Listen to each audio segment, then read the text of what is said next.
ونعوذ بالله من شرور أنفسنا وسيئات أعمالنا من يهده الله فلا مضل له ومن يضلل فلا هادي له وأشهد أن لا إله إلا الله وحده لا شريك له وأشهد أن محمدا عبده ورسوله. Muhterem hürmetli cemaatlerimiz, bugünkü Cuma'nın hutbesinin mavzusu bolsa müminlerge Allah subhanahu wa ta'ala'nınki tayarlap koygan nimetleri, yani cennetteki nimetleri. Bu doğruda gap kılımız inşallah. Başlaştığından ilgili her birinlarga şunu esletemen ki biz muşu Riyazi Salihin, yaxşılarning bağçısı degan bu İmam-ı Nevevi'ninki kitabıdan o'qib kelgan edik. Mana bu kitapninki boshlanishida bu kishi dastlabda insonlarninki tavba bilan boshlashini ve Allah'a sabr qilishini, Allah'ın buyurgan amelleriga sabr qilib o'rindishini ve bu jarayonda sadoqatlik, rostchilik ve Allah'a haqiqiy tavakkul qilgan holda Allah'ınki bizga bu o'zining bandalariga bekitib bergan ibodatlarda nihoyatda sagak bo'lib, inchka holda bu ibadetlerini ütəşni. Ve bununla birlikte Allah subhanahu wa ta'ala'nınki yaratkan asman zimindeki kainatlarını tefekkür kılışni. Ve muşununga okşaş nurgulluğun bablarını sözlep, hatta tamak yiyiş, kiyim giyiş, uxlashning yo'lini ve Peygamberimiz kanda uxlagan ve birbirimizge salam berishni, kesallab qalsak yo'qlashni ve sefer qilgan vaqtimizning o'zida seferning adablarini Peygamberimiz kanda qilgan ve başka Allah subhanahu wa ta'ala'nınki müminlerge çoğun mukabbatlı beriladigan yaxshi amallarning fazilatları ve Allah'ın bizge bekitib bergan 5 farzi ve cihat, ilim ve şunun o'xshash Allah'a şükür qilish ve bütün bu amellerden keyin Allah'a dua qilish ve şunun bilan birge biz ulashdan ilgari mana Dajjal degan bir maxluqninki bizni saqlab turayotganligi ve bu bir cho'ng bir fitna, cho'ng bir imtihon bo'lib, buningdan qanday hazar qilishimizningki bo'ladiganligini mana bu kitapta sözlep en ahırda Allah'ı köplep istig'for etishimizle birge mana Allah subhanahu wa ta'ala'nınki bizning hayatımızda kılgan yaxshi amallerimizge Allah subhanahu wa ta'ala nimelerni bizge tayyorlab qo'ydi. Cennette nimelerni tayyorlab qo'ydi. Mana bu haqda en ahirgi bab sözlerimiz inşallah.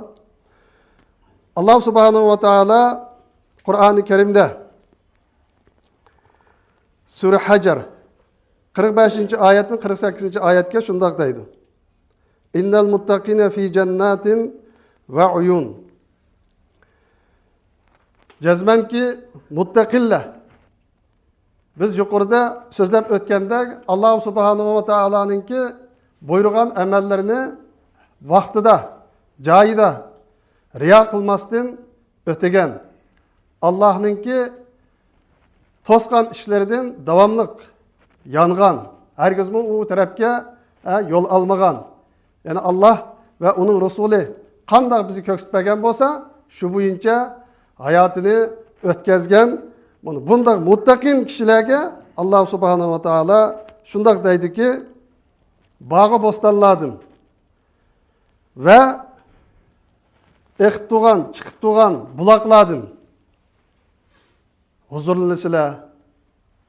Mana ulağa, mana muşundaq cennet bağçılarını tayyorlab qo'ydik. Deydi Allah subhanahu wa ta'ala. Udhuluha bi salamin aminin. Mana u cennetke aman esenlik bilen kiringlar deb mushundaq deyilit deydi muttaqillarga. Arqandaq bir adam bir yerga bir do'stining yoki bir tuqqanining bir odamning oldiga kelsa, uni alohida kutib olsa, u boshqacha bo'ladigan gap. Agar kutib olmasa-chi, u vaqtning o'zida bag'liga pishman qilib qoladi. Alloh subhanahu va taolo muttaqin o'zininki jannatiga loyiq bo'lgan bu bandalarga-chi alohida kutib oladi deydi. وَنَزَعْنَا مَا فِي صُدُورِهِمْ مِنْ غِلٍّ إِخْوَانًا عَلَى سُرُرٍ مُتَقَابِلٍ. Mana Allah subhanahu wa ta'ala ularning dillaridan bir-birini yomon ko'radigan, hiqd, hasad, bir-birini yomon ko'radigan bu illatlarni mu'min qarindoshlarning, mu'minlarning dilidan chiqarib o'tamiz. Ya'ni unda bir narsa bo'lmaydi. Ular ihvanan ala sururin mutaqabilin. Ular taxtlarda bir-biriga qaragan holda bir qarindoshlik holatida mushundaq bir-biriga qarab o'tiradi jannatning taxtlarida. deydi. Yana Allah subhanahu wa ta'ala la yemassuhum fiha nasabun ve ma hum minha bimukhrajin. Ularni herkes mashaqqat yoki bir herish charchash bundaq bir narsa tutmaydi degani, ya'ni undaq bir holat yuz bermaydi mu'minlarda. Mu'minlarda davomliq rohat farog'at, aromlik, xushallik mushundaq Allah subhanahu wa ta'alaninki rahmeti bilan mu'minlar mushundaq jannatda, jannatning taxtlarida o'ltagan holda, do'stlarga qaragan holda mushundaq o'ltiradi.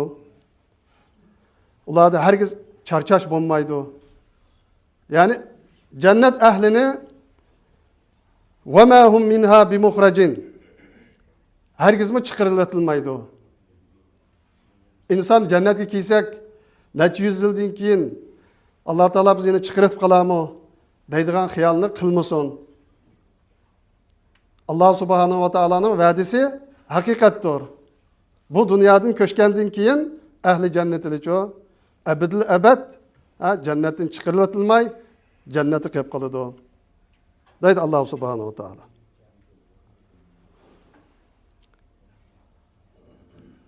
Mana bu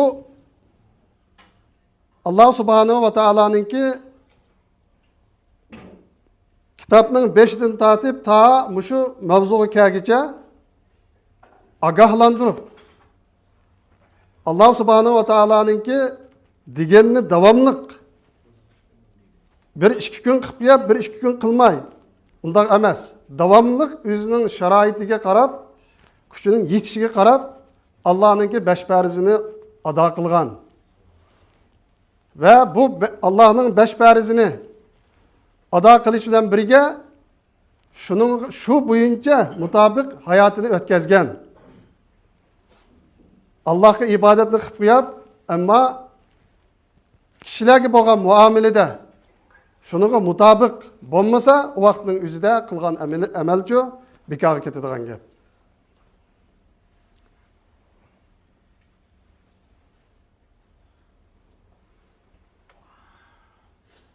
Yani Allah subhanahu wa ta'ala şundak deydi Sure Kahf'te 108. ayette. Halidine fiha la yabğuna anha hivala.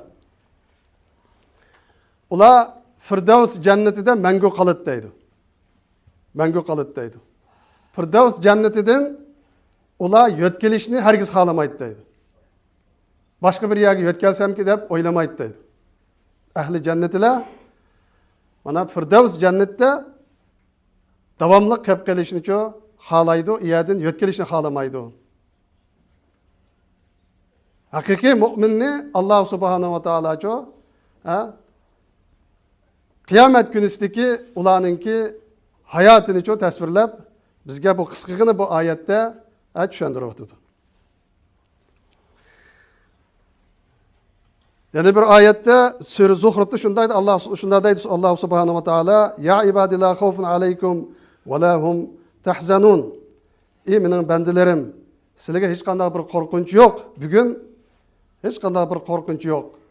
Dunyoda mesela vatanimizni qilib aytsak, vatanimizdagi qarindoshlarimizga davomli qo'rqinch ichida yashaydi.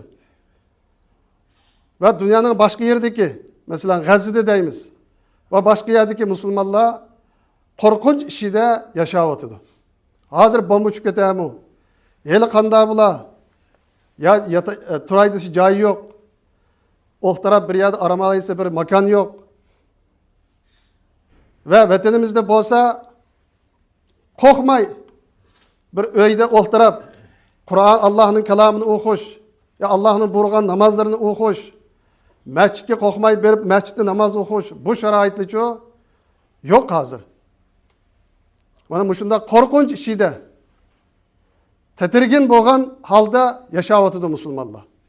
Ammo Alloh subhanahu va taolo deydiki, mana buning mukofoti uchun qiyomat kunisi ya ibadi la xawfun alaykum va la hum alaykumul yawma va la antum tahzanun. Bugun sizlarga hech qanday bir qo'rqinch bo'lmaydi. Siz hech qanday bir g'am qilmaysizlar. deb shundoq deyiladi. Alaydi ularga uqtiriladi deydi. Alloh subhanahu va taolo tarafidan. Allazina amanu bi ayatina va kanu muslimin.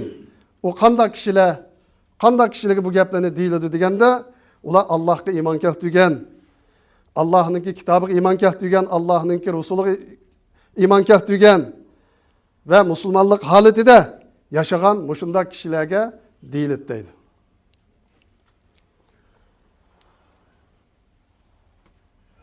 Mana o'qib kelsak, Qur'oni Karimda jannatni tasvirlagan oyatlar ko'p, hadislar ham ko'p. Mana bunga bir necha uzun vaqt lozim. Vaqtninki qisqa munosabati bilan yana bir hadisni so'zlab o'tmoqchi. Undan keyin tugatamiz inshaalloh. An Abi Hurayra radhiyallohu anhu qala Rasululloh sallallohu alayhi va sallam inna adna ahlil janna manzilatan man lahu لسبع درجات وهو على السادسة وفوقه السابعة وإن له ل300 خادم ويغدى عليه ويراح كل يوم 300 صحفة. Mana jannatninki eng kam derecesi 7 derece bo'ladi deydi. Mana jannatga kelgan eng past darajada tug'anlar 6 derecede jannatga kiradi deydi. Ve bu kişiye her günüsü 300 hadim, 300 işçi, çakar onunla, hizmetçi kip durut deydi. Ve o kişiler hizmetini kıplap ketit deydi. Yana 300 kişi kelip hizmetini kılat deydi. Yana kaytıp ketit deydi. 300 adam bir insanga, yani bir mümin, bir musulmanga muşunda hizmetini kıladı deydi. Oylab baxınlık bir yanın başlıqıga neçilik adam hizmet kılıdı. Ve bir musulmanga Allah ve Allah'ın Resuluga hakiki işinip şu boyunca mangan Allah'ın bendilerine çoğu bana muşundaq ulanı hürmetligen halda 300 adam 300 işçi ulağa davamlıq muşundaq hizmetini qilib turdu. Ulağı kelgende quruq kelmaydigan gap. Altın telengi bilen onun üstüde altın qaçı qo'ygan holda va onun içinde her xil nozu ne'matlar. İchimlik bo'lsin, yemeklik bo'lsin, meyvelerden bo'lsin. Mana mushundaq narsalar bilan ularga ziyofat o'tkazib turadi deydi. Bunu degan hamon bir insonningki ko'z oldiga kelishi mumkin. Bir ziyofatda bir ish kuch adam ularga bir narsa sunib bir narsa bersa, o'zinglarni qanchalik bir rohat his qilasizlar. Ammo musulmonlarga mana jannat kelgandan keyin Allah subhanahu wa ta'ala mana bu nimet bilen şereflendirir deydi. Ve innel muttakine fi makamin amin. Mana takvadar, yaxşı musulman, bunda kişilerço davamlık, amanlık caylarda bexatarlik halda yaşaydı. Bexatarlik halda cennette kaladı. Ve ulanın keydiğen kiyimleri fi cennet ve uyun yelbesuna min sundusun ve istabraqın mutakabilin kezalike ve zavvacnahum bi hurun ayn. Ulanın keydiğen kiyimleri yipektin. Qeylinak boğa yipektin, muşunda kiyim kiyildi. Ve her feriyle bilen birlikte yaşaydı ulağa cüptü buludu. Ve yüzününki dünyada birlikte ötken salih, yaxşı ayalları bilen hem birge ötüdü deydi. Ama yaxşı ötken, yaxşı salih ayalı şu Allah subhanahu wa ta'ala'nınki in'am qilib bergan 70 bolsun ve onundan az bolsun her perilerden derecesi yuqori turib deydi.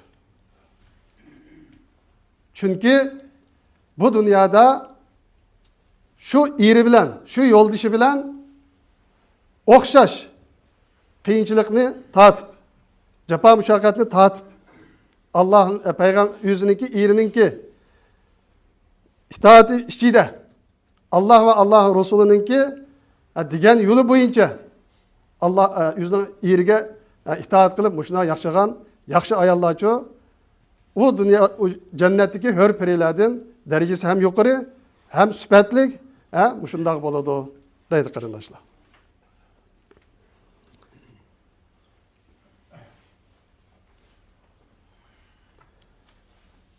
En ahirde enne Resulullah sallallahu aleyhi ve sellem kal yu'ti bil mevte bi suratil kebeş emlah feyuqifu beynel cenne ve nar thumme yadbahu thumme yudbahu thumme yuqal ya ehli cenne huludun fela mevt ve ya ehlin nar huludun fela mevt. Mana en ahirde bolsa ölümni bir qo'shqa shaklda keltirilib, uni shu yerda o'ltiriladi deydi. O'ltirilib jannat ahliga bu soatdan keyin o'lim yo'q. Va do'zax ahliga bu soatdan keyin o'lim yo'q. Mana jannat kelgandan keyin o'lmay yashaydigan gap. Jannat kelgandan keyin uyqu ham yo'q. Uyqu degan narsanimi ep tashlab o'tadigan gap. Uyqu, o'lim faqat bu dunyoda. U dunyoga borgan vaqtning o'zida uyqu yo'q, o'lim yo'q. Abadabad yashaymiz. Do'zax ahliga mana ular uyqu bo'lsa ekan, o'lim bo'lsa ekan deb ular umid qiladi. Qarindoshlar, jannatni tasvirlab so'zlasak, nihoyat ko'p gap qilishimiz kerak, vaqt nihoyat ko'p ketadi. Bizinki bütün hayotimizda tirishib Allohninki buyruqlarini joy-joyida o'tishimizning maqsadi bo'lsa va hayotimizda yaxshi ishlab, yaxshi kiyib, yaxshi tepib, yaxshi joylarga sarf qilib, to'g'ri yo'lda mengib, bunda qilishninki asosiy maqsadi bo'lsa, hayotimizda vatanimizni, o'zimizninki vataniga ega chiqib, Xitoyninki qo'lidan vatanimizni yulib elib, mazlum xalqimizga ega chiqib va Alloh subhanahu va taoloninki bizga tushirib bergan bu qonunni dostur qilib yashash orqali mana bu Allah subhanahu wa ta'ala'nınki bizge öksütüp bergen, bizge anlatıp bergen Kur'an-ı Kerim'deki cennet geço andı layık bulayımız. Bolmasa cisiminin, vaktminin ben kandak kılsam şundak kılemem. Üzemi kandak, işimi kandak hüküm kılsam üzem hüküm kılemem. Ben aklım boyunca yaşayman. Akıl malı dıvıtıdı. Qur'on va hadisga bu zidkan. Undaq bo'lmaydi. Hozir namoz peshimning vaqti keldi, yo'q. Meni qo'ziqim yetib ketdi. Namoz peshimni qo'yib, aqlim bo'yicha andan keyin peshimni o'qib, o'tib ketsimi, andan qazosi qilib o'qiyman. Uyqum kelib ketdi, namozni tashlab qo'yib, uxlab anqib o'qiyman. Attigini men uyqumdan tura olmaydi ekanman. Ya uxlab andi kun chiqqandan keyin o'qiyman deb bunda yashash insonni nega olib boradi? Do'zaxga olib boradi. Chunki siz Alloh va uning rasulininki degan buyrug'iga itoat qilmagan bo'lasiz. Shuning uchun biz ibodat qilgan vaqtimizning o'zida to'g'ri shaklda qilishimiz kerak. Bo'lmasa Alloh subhanahu va taoloninki bizga ko'rsatib bergan bu in'omlarga loyiq bo'lolmay qolamiz. Va shuning bilan birga muhtaram jamoatlarimiz ikki narsani eskartmoqchi. Birisi oldimizdagi yakshanba kuni 28-sentabr namoyish qilmoqchi. Buning sababi bo'lsa vatanimiz Sharqi Turkiston tuprog'i 1949-yili besilingan va Xitoy Mao degan qonxo'r Xitoyninki boshchiligida o'zininki hukumatiniki mustaqil bo'lganligini e'lon qilgan va bizninki vatanimiz elinmalingan bir kun. Buningga to'g'ri 76 yil bo'lib keldi. Va buning uchun biz uylarimizda uxlab yatmasdan biz Xitoy konsulining oldiga chiqib bu vatan bizim. O bizi Mao Xitoy va uning odamlari, uningki hukumati bizning vatanimizni besib elib oldi deb uningga qarshi namoyishga chiqmoqchi. Vatanimizda hammamizga ma'lum bo'lganidek, shu kundan tortib 1949-yildan tortib o'limalarimizni birdan bir apkirib o'tadi. O'limalarimizni 25 yildan az deganda uningdan jiqi ta o'lgichilik. Ularni turmalarda tutdi. Uningdan keyin har xil usullar bilan o'ziga ishlagan, kadr bo'lgan bu odamlarni qanday qismat qurdi?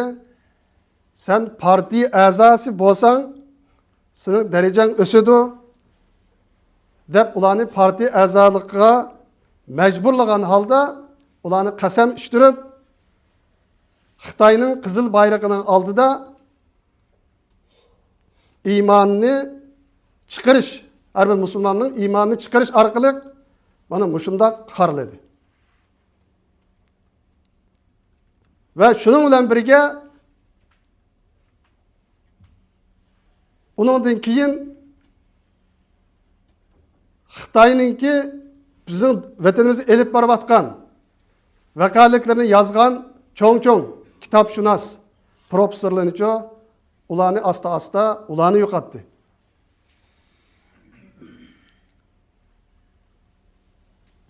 Yaqinqi zamonlarda Uyg'urlarni qanday tugatishninki suiqasdini qilib turma bu kar bermedi. Nechilik turmaga olib kelsak, yana bu yerga kelganlar damolni olib chiqdi. Bu yerdan chiqqanlar chiqiblam qo'lga qurol ko'tarib Xitoyga qarshi ishab bordi degan buni ko'rgandan keyin bular tarbiyalash kampusini, lagerini tuzib chiqdi. Buningda kishilarninki engini yuyish, mengisini yuyish,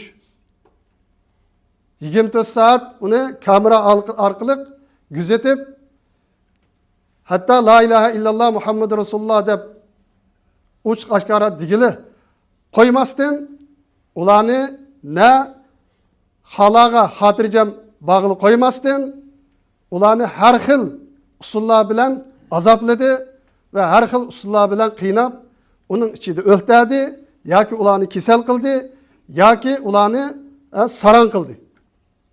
Mana mushu orqali bizniki Uyg'urlarni qirib tugatishgacha urinyotdi va urindi. Hozir shu bulayotdi. Mana men demesem hammangizga ma'lum. İbadet eyi, Ramazan eyida mana haraqlarni bekadin kishilarga majbur ushtirib mushunday qilyotdi. Hozir masjidlarimizni dansxonaga aylantirdi.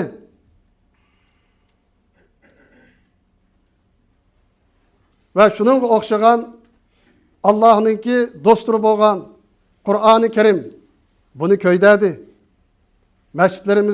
Necha masjidlarimizni to'ptiz qilyapti. Kichik narisidagi bolalarimizni Xitoy uziga, ishkiriga elib ketib, 4 ay, 5 ay, 1 yil, 2-3 yil ota-onasi ko'rsatmasdan ularning mengisini yuyib, ham shunday tarbiyaladi ham tarbiyalayotdi. Tug'utni chekladik deb buning oldida har bir odamga birdan bola tug'ish va bu orqali urilgan hukm o ayol kishini, o analarimizni kasal qilish orqali ular hayotidan ayrildi. Qarindoshlar, so'zlab kelsak, nihoyat ko'p. Va bu narsalarni hammanglar bilasizlar, ammo uni jiddiy olish kerak. Men sizlarni bu yerda u narsani sizlar bilmaysiz deb so'zlab o'tmayman. Bu narsani mishad o'xtagan har bir aql, baligh Uyg'ur o'zini men Uyg'ur qanini men ko'tarib yurayman degan bir musulmon 24 soat mishaning halakchiliklar bo'lmasdan vatanimizdagi ishlarni ham aslash. Vatanimizdan biz nemishga bu yerga chiqdik? Nima sababdan chiqdik? Bu yerga biz qasr tikib, qasr yo'lab mushunday yashashga chiqdikmi yoki vatanimizni-ku hamon bir kun ozod qilamiz deb buniga harakat qilish uchun chiqdikmi? Buni arab edishimiz kerak. Ben yaxshi turmush, ko'nglim xotirjam, men tinch aman mishada yashayapman. Menga nima ish bo'ladi deb yashagan bo'lsak, o vaqtda shunday yashaganlar xato ketgan bo'ladi. Qur'oni Karimda Alloh subhanahu va taolo ashunday zulmning ichida qolib qolgan kishilarni-ku qutqizishga undaydi. Ve Peygamberimiz hadisida kimki mushunday zulmning ichida qolib qolgan, mushunday yordamga ehtiyoji bor, musulmonlarga yordam qilmagan kishilar bizni emas deydi. Alloh subhanahu va taolo yaxshilikqa yordam qilinglar, yomonlikka yordam qilmanglar deydi. Biz vatanga ota-onamizni kurash uchun hozirgi sharoitda berib kelganligi uchun yomonlikqa yordam qilayotganlar hisoblanadi. Har bir ishimizningki, har bir soatimizningki, har bir qilgan amallarimizning-ku Alloh subhanahu va taolo so'rag'ini qiladi. Buning uchun hammamiz Alloh buyursa yakshanba kuni soat 2 dan 3 gacha bo'ladigan Xitoy konsulining oldidagi namoyishga hammamiz mening bir burcum bu. Ben çokum işe çıkmasam olmaydı o. Bugün de qiladigan ishni qo'yib, men çokum ishga chiqishim kerak. Deb shuni his qilgan holda, men bu majburiyatni ado qilaman degan holda yerga chiqishimizgacha Alloh hammamizga tavfiq, hidoyat ato qilsin. Va oxirida mana biz faoliyatimizni elib berish uchun bu joydagi-ku bu joy bekorga biz o'tirayotgan joy emas. Mana mushundaq Allohning kalomini yetkazish, mushundaq vatanimizdagi ozod bo'lish uchun harakat olib boradiganga bu xabarlarni yetkazish, uşaq bolalarimizningki Allohning kalomini o'rganishiga, o'rganadigan bir joy va ikki ayit namozlarimiz va uningdan boshqa yig'ilishlarimiz, bir yerga bo'lishlarimiz hammasiga mana bu joy-ku nihoyat muhim. Shuning uchun bu joy bekorga kelmagan bo'lgandan keyin biz bir vijdon, bir yurak egisi bo'lishimiz sifati bilan biz bu yerga yordam qilaylik. Mana bu yerda turibdi, switchning nomeri +0 turibdi. AT0 qilmaganlar mush gapni anglab, yana AT0ga qo'rqmay bir qadamni oldiga elib, Ben 100 koy, 200 koy her ayda menden tutib olinglar deb diyemmegenler, onu Uyg'ur hisoblamayman. Ben Uyg'ur hisoblamayman. Arqanda bir kemenicho dengiz yüzüde haydab menish uchun onun bir rolunu tutmaydigan bir adam, onun telkisini tushirib chiqaradigan adam, onun etrafını düşman kelib qolamdi, ya biri suv teshib ketamdi, tekshirib turadigan adam bo'lmasa, o vaqtning o'zida o kema tuz mang'anmaydi. Allah hammamizga tavfiq hidayat ato qilsin. أقول قولي هذا أستغفر الله لي ولكم فاستغفروا إنه هو الغفور الرحيم